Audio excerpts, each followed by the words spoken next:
Sister क्या नाम है आपका? जी, मेरा नाम शालू है और मैं चंडीगढ़ से हूँ। आपने अपनी टेस्टमनी में बताया है कि जब आपकी उम्र 13 साल की थी तब से ही आपके जो पीरियड्स थे आपको इर्रेगुलर होते थे, वो रेगुलर पीरियड्स नहीं आते थे। तो आप अपनी टेस्टमनी को खुल के बताएं कि जब आपके पीरियड्स नहीं आते थे तो आपको किन दिक्कतों का सामना करना पड़ता था। जी, मैं जब 13 इयर्स की थी, काफ़ी छोटी एज की थी, उस टाइम से मुझे पीरियड्स की प्रॉब्लम रहनी शुरू हो गई, जैसे इर्रेगुलर पीरियड्स रहने। काफ़ी डॉक्टर्स को दिखाया बट यही था कि इर्रेगुलर पीरियड्स रहने की वजह से मुझे पीरियड नहीं आते थे, और जब आते थे तो डेढ़ महीना हो जाता था, 2 महीने हो जाते थे, उसके बाद पीरियड्स आते थे और हैवी ब्लीडिंग रहती थी मुझे।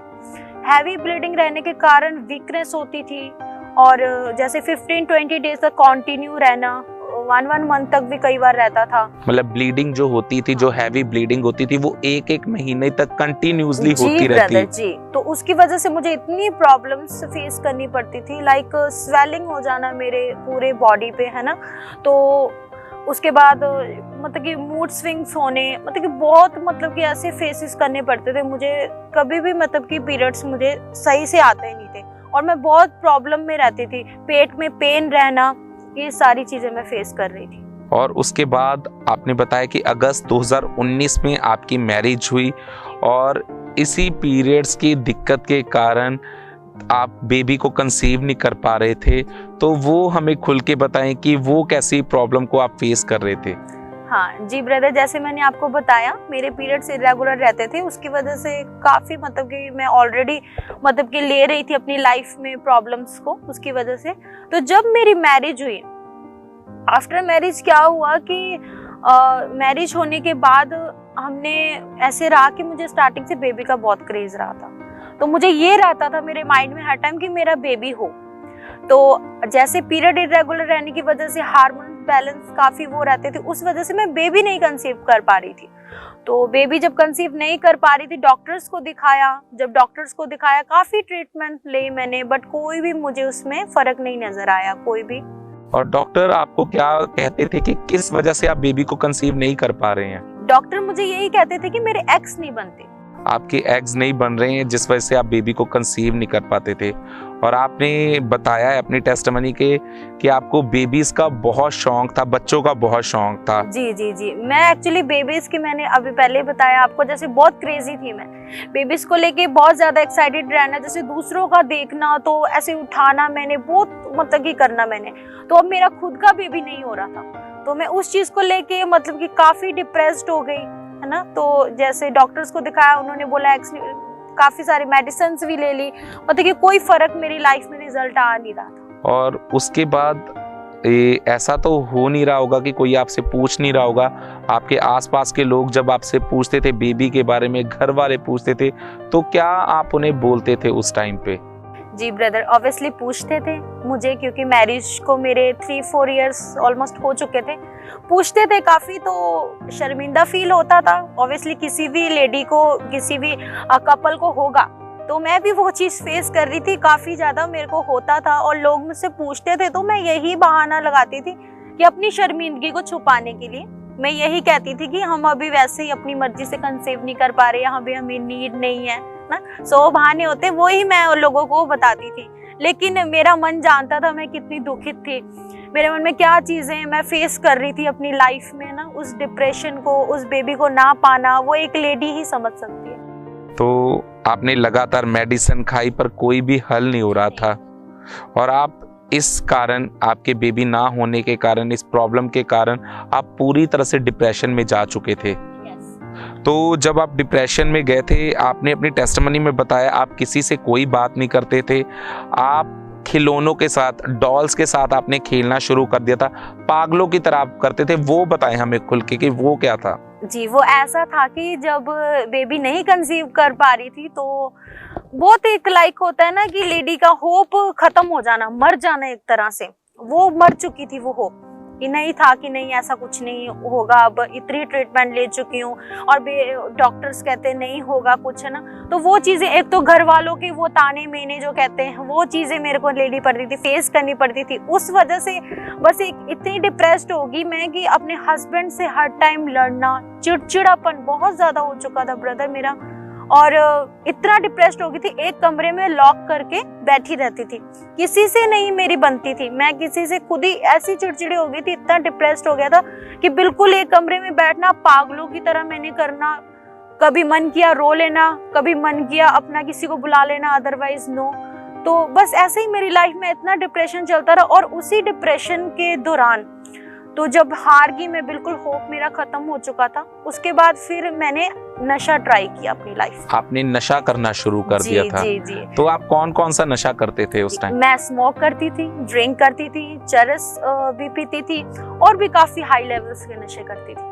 और ये सब आप अपने मन की शांति के लिए करते? बिल्कुल, मुझे ये रहता था कि अब तो कुछ रहा नहीं लाइफ में, है ना, सो बेटर है कि बाहर की लाइफ जो है लोग करते हैं नशा करके, अगर शांति मिल रही है आपको, ऑब्वियसली मुझे वही करना चाहिए। तो मैंने वही चीज अपनी लाइफ में ले ली, मैंने वही चॉइस किया कि अब मेरे लिए यही बेटर है। तो मतलब शैतान ने आपकी लाइफ में पूरा काम किया, मतलब कि आपकी लाइफ पूरी तरह से डिस्ट्रॉय कर दी थी, डिस्टर्ब कर दी थी? जी ब्रदर, बिल्कुल। मेरी लाइफ समझे एक तरह से मर जाना होता है कि हम हर रोज मर मर के जी रहे हैं, यू नो, वो चीज मेरी लाइफ में हो चुकी थी कि रोज मैं मरती थी और रोज जीती थी कि कुछ नहीं रहा अब लाइफ में, फिनिश हो चुका है, ना बेबी हो रहा है ना कुछ। नशा एक ऐसा था कि उससे मतलब कि उस टाइम मुझे कूल फील होता था, ठीक है, थोड़ा डिप्रेस्ड कम हो जाता था कि चलो, मुझे लगता था ठीक है, दैट्स ऑल। बस वो चीज में मैं काफी ज्यादा, शैतान ने मेरी लाइफ में इतना किया, अब उस चीज को पता लग रहा है कि किस तरह से शैतान ने मुझे उस टाइम भरमाया, जो भी मेरी लाइफ को डिस्ट्रॉय किया। आपने अगर इनकी टेस्टिमनी को ध्यान से सुना, ये बहुत स्ट्रॉन्ग टेस्टिमनी है। ये सिस्टर बताते हैं कि 13 साल के जब ये थे, तब से इनके जो पीरियड्स थे वो इर्रेगुलर थे, बिल्कुल पीरियड्स नहीं आते थे। अगर बीच में पीरियड्स आते थे तो इतनी हैवी ब्लीडिंग होती थी कि इनकी बर्दाश्त से बाहर होता था वो पेन, और एक एक महीने तक लगातार वो ब्लीडिंग रहती थी, इतनी ज़्यादा ब्लीडिंग होती थी। और ये बताते मैरिज हुई, मैरिज के बाद उसी प्रॉब्लम के कारण ये बेबी को कंसीव नहीं कर पा रहे थे, लगातार मेडिसिन खाली, डॉक्टर के पास गए, डॉक्टर ने कहा आपके एग्स नहीं बन रहे, जिसके कारण आप बेबी को कंसीव नहीं कर पाएंगे। और ये बताते कि इन्हें बेबीज़ का इतना शौक था कि बेबी ना होने के कारण ये पूरी तरह से डिप्रेशन में जा चुके थे, अपनी बीमारी के कारण ये डिप्रेशन में जा चुके थे, और ये पागलों की तरह करने लग चुके थे। ये डॉल्स लेते थे, मतलब खिलौने लेते थे, उन्हें अपने बच्चा समझ के ये खिलाते थे। इनकी पूरी लाइफ ख़त्म हो चुकी थी, और उसी डिप्रेशन के कारण शैतान ने इनके साथ क्या गेम खेली, उसके बाद इनकी लाइफ में नशा एंटर हुआ। इन्होंने चर्च का नशा शुरू किया, स्मोकिंग करनी शुरू की, शराब पीना शुरू किया। शैतान आपकी लाइफ को खत्म करने आया है, वो आपकी लाइफ में से चुराने के लिए आया, बाइबल बताती है। पर परमेश्वर किस लिए आए? ताकि आप अनंत जीवन को पाएं और एक ऐसा जीवन पाएं, एक ज़ोए लाइफ को पाएं जो जीसस क्राइस्ट की लाइफ है। आमीन। तो सिस्टर आप बताएं कि आपकी जो लाइफ थी वो तो पूरी तरह से डिस्टर्ब हो चुकी थी, फिर आपको इस चर्च के बारे में किसने बताया, इस जीवित चर्च के बारे में किसने बताया? जी ब्रदर, ऐसा हुआ कि मेरी मॉम जो थी वो 2015 से कनेक्टेड थी खामरा चर्च के साथ। तो उसी दौरान मेरी मॉम काफ़ी टाइम से मुझे सजेस्ट करती थी, बताते थे कि हाँ बेटा कि यहाँ पे आप चर्च में जाया करो, कि जैसे अब मुझे मालूम चला कि एक ही प्रभु है, यीशु मसीह, जो हमारे लिए उद्धार करता इस धरती पर आए, उनके द्वारा हम उद्धार पा रहे हैं आज, है ना। तो वो चीज़ का मुझे पहले नहीं मालूम था, कहते थे मुझे, लेकिन मैं इग्नोर करती थी कि नहीं, ऐसा कुछ भी नहीं है। तो मेरी मॉम ऐसे जब कहते रहे मुझे ब्रदर, तो एक दिन क्या हुआ कि सडनली जो भी मम्मा मेरे लिए प्रेयर्स करते थे, फास्टिंग करते थे, ऑब्वियसली उसका फर्क मेरे जीवन में आना स्टार्ट हुआ। उसके बाद क्या हुआ, अचानक सडनली मैंने ऑनलाइन देखना शुरू कर दिया कि वो लॉकडाउन का टाइम था आई थिंक, हाँ। तो मैंने देखना शुरू किया तो मेरे को लगा होप मेरे अंदर एक जागी जो मरी हुई थी, वो जागी कि अब हाँ, कि यहाँ से होगा। इतनी टेस्टमनीज मैंने सुनी ब्रदर, आज तक मैंने कभी नहीं, मैं एक अनबिलीवर थी, एक विरोधी भी थी, अब थैंक गॉड मैं प्रभु का बहुत धन्यवाद हूँ, थैंक्सफुल हूँ कि प्रभु ने बहुत बड़ा मेरे जीवन में काम किया है। तो उस टाइम मतलब कि जो भी मेरी लाइफ में चल रहा था ठीक है। उसके बाद जब मैंने ऑनलाइन देखना शुरू किया तो जो अपोस्टल जी के प्रीच होते थे और मीटिंग जो भी मैंने अटेंड किया उसके दौरान मेरी लाइफ में मतलब कि बहुत शांति, पीस, उसी पीस के द्वारा होली होली मेरी लाइफ से आस्ते आस्ते सारा नशा वो भी जाता रहा, खत्म हुआ। तो उसके बाद होली होली मेरी लाइफ में शांति, वो पीस जो मैं चाहती थी एक्चुअल में वो आना शुरू हुआ।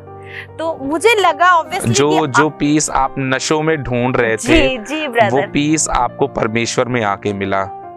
और उसके बाद 6 मई 2021 को जब परमेश्वर के दास ने खास बेबीज के लिए प्रार्थना की, आपने उस प्रार्थना को रिसीव किया।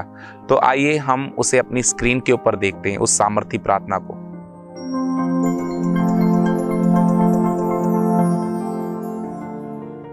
बहनों के संतान ने आपके गर्भ को परमेश्वर ब्लेस कर रहा है, आपके गर्भ को वो ब्लेस कर रहा है। हर वो गर्भ जो मुझे सुन रहा है, यीशु के नाम में गर्भ यीशु मसीह के नाम से ब्लेस्ड हो जा और भर जा in the mighty name of Jesus Christ. जो बहनें बेबीज को चाहती और बेबीज हो नहीं रहे, गर्भ बंद है, खुल जाए यीशु मसीह के नाम से। धरती पे जो तू बांधेगा आसमान में बंधेगा, जो खोलेगा आसमान में खुलेगा। आपके गर्भ को खोलता हूं मैं इस धरती पे, शैतान की ताकतों को बांधता हूं जो आपके गर्भ के खिलाफ है यीशु मसीह के नाम से। सिस्टर आप बताएं कि जैसे ही आपने इस सामर्थी प्रार्थना को ग्रहण किया अपने लिए, तो क्या चेंजेस आए आपकी बॉडी के अंदर? जैसे ये प्रेयर मेरे लिए हुई, जैसे मेरे लिए ही थी प्रभु की ओर से, तो थैंक यू जीसस। तो उसके बाद क्या हुआ, जैसे ही मैंने उसे ग्रहण किया कि प्रभु जैसे ये बता रहे हैं ऐसे ही मेरे लिए हो, तो उसी टाइम मुझे एक होली स्पिरिट का जैसे स्पर्श कहते हैं वो चीज़ महसूस हुई। ऐसे लगा कोई चीज़ मेरे अंदर से निकल के गई।